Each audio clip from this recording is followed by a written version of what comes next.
Hey everybody, Doug Walker here.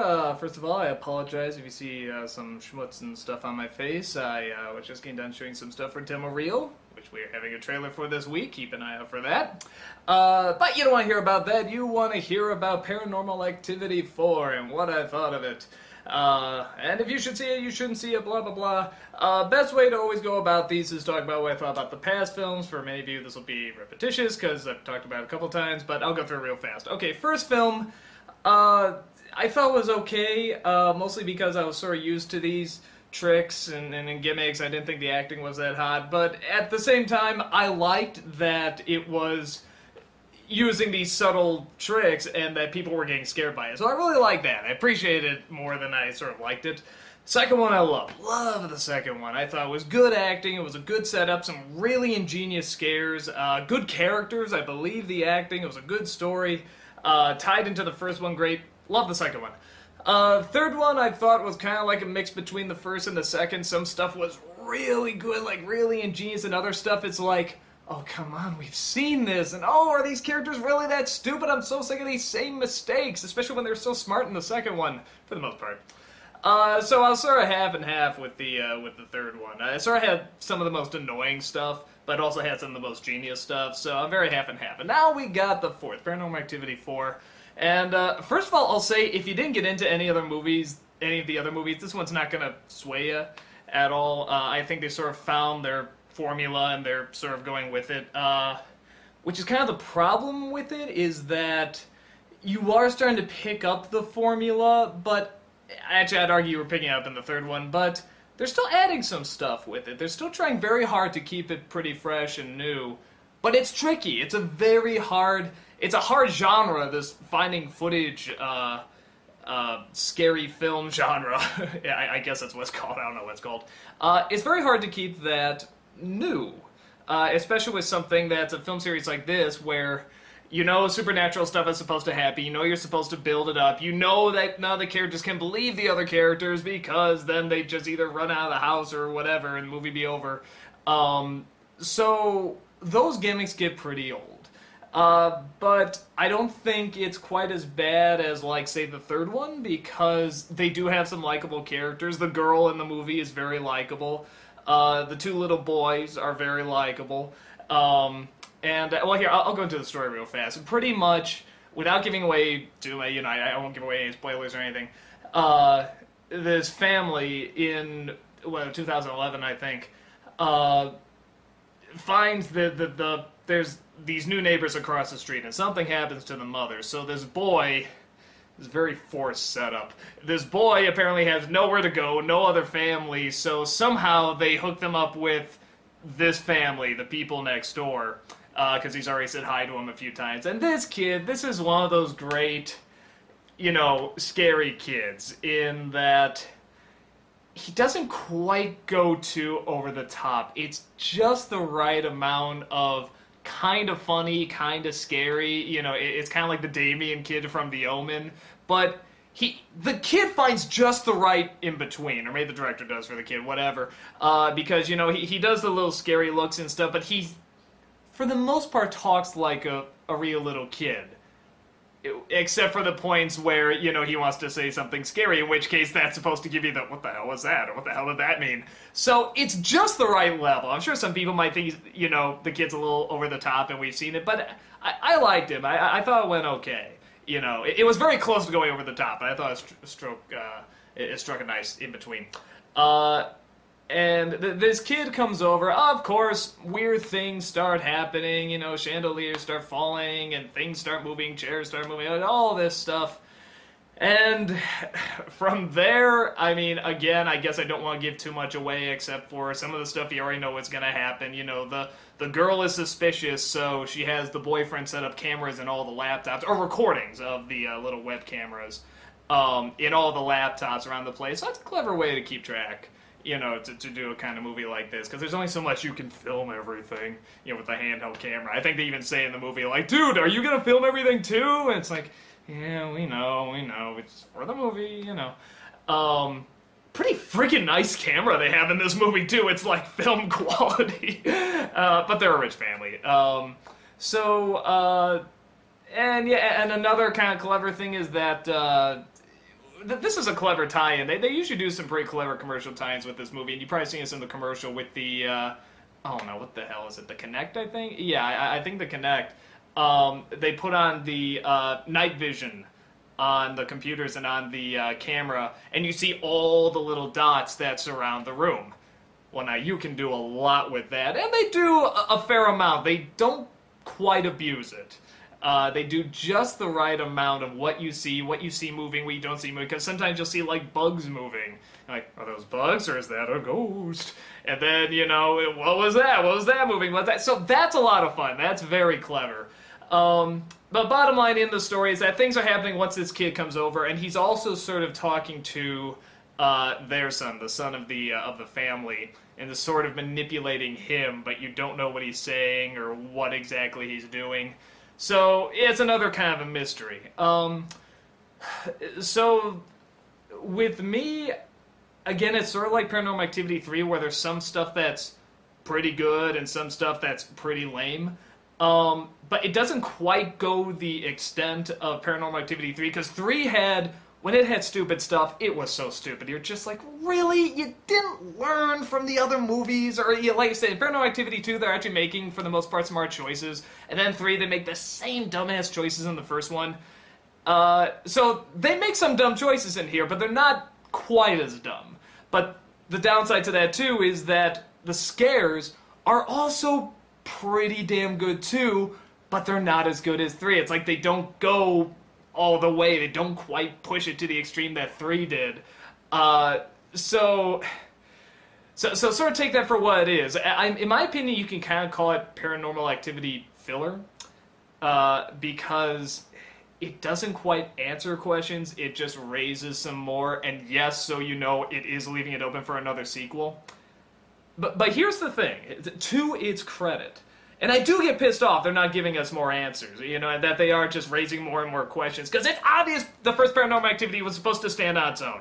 And then the second one, it's like, well, okay, that was a hit, we gotta make a sequel.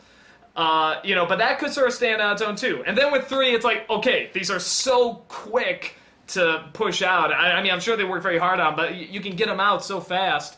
We gotta keep a story going, because we have a good, you know, little moneymaker here. So I have no idea if they know where this is all gonna end.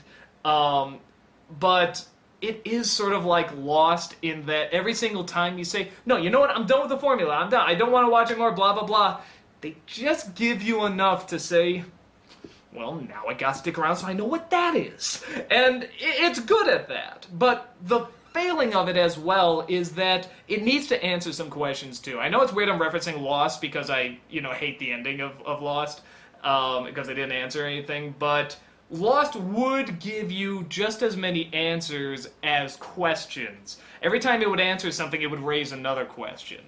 And this just seems to be raising more and more questions, maybe 1 or 2 answers, and I think we need more answers.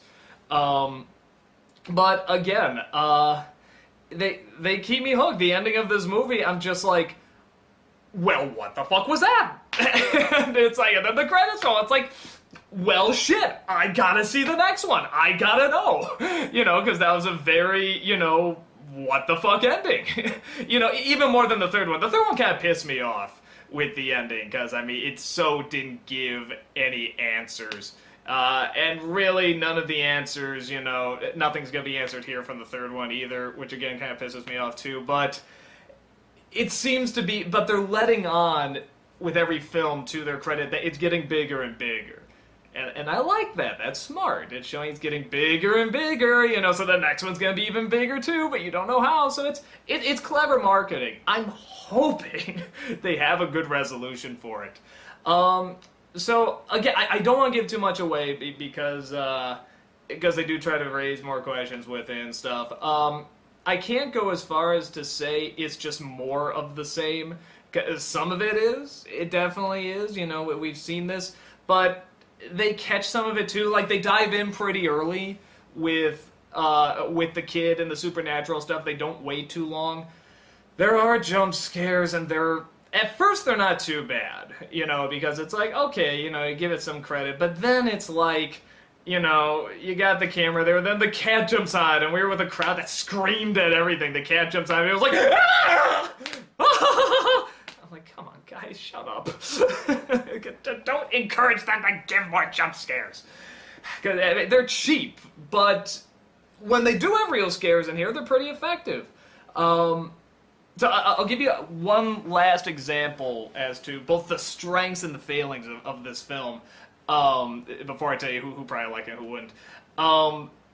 There's a scene that's like Hitchcockian genius suspense. Again, I won't give away too much, but it involves a kitchen knife.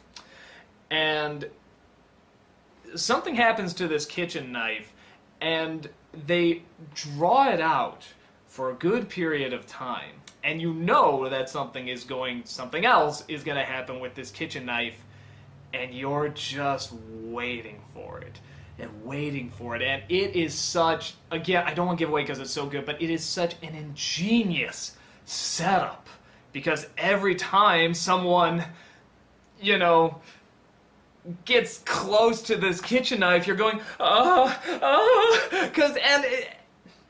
here's the downside.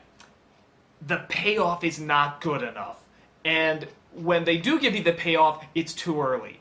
You could have held on this knife pretty much throughout the entire movie. Especially when you see what happens to some other characters in the movie. I'm like, you could have used that plot point later.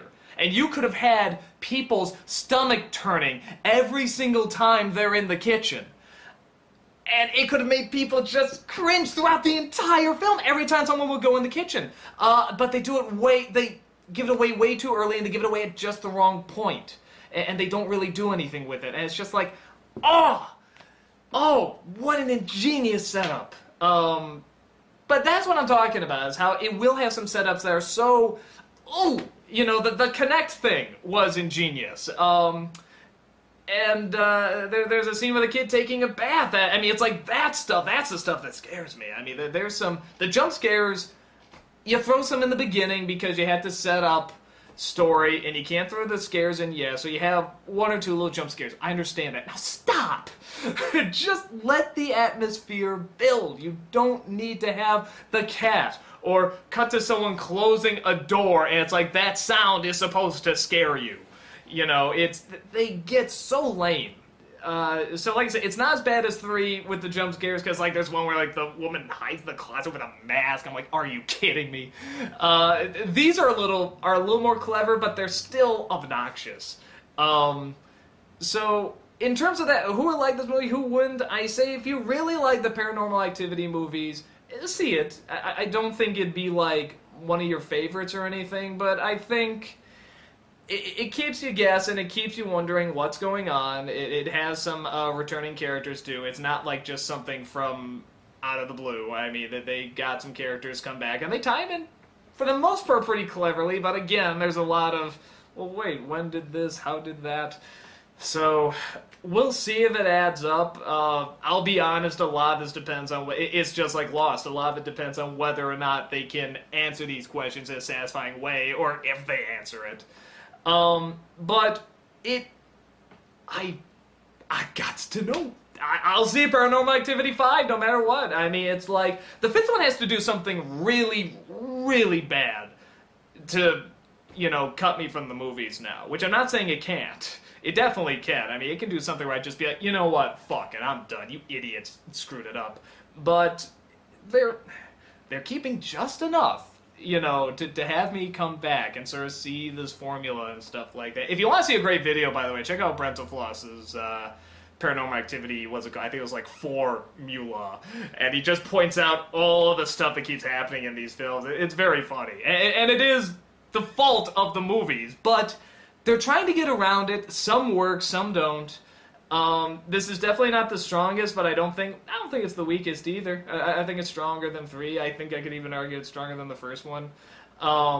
So, yeah, people who won't like it, anyone that hasn't liked any of the other Paranormal Activity movies, you know, if you're not afraid with doors opening or chairs moving or, you know, CG shadows and stuff, you're probably not going to be that scared by this. You know, this is not going to sway you. I think other people who won't like it, if you're starting to get fed up with just what the hell's going on and not really getting that many answers, I mean, this doesn't answer much, but again, it keeps asking some interesting questions about what's going on too. So it does have that. But if you're not interested, you just want to get some freaking answers, this isn't really going to answer anything for you. So yeah, that's my Paranormal Activity 4 review. You can go check it out, or not. Hopefully this review has helped, and I shall talk to you guys later. Keep an eye out for the demo reel trailer. Later.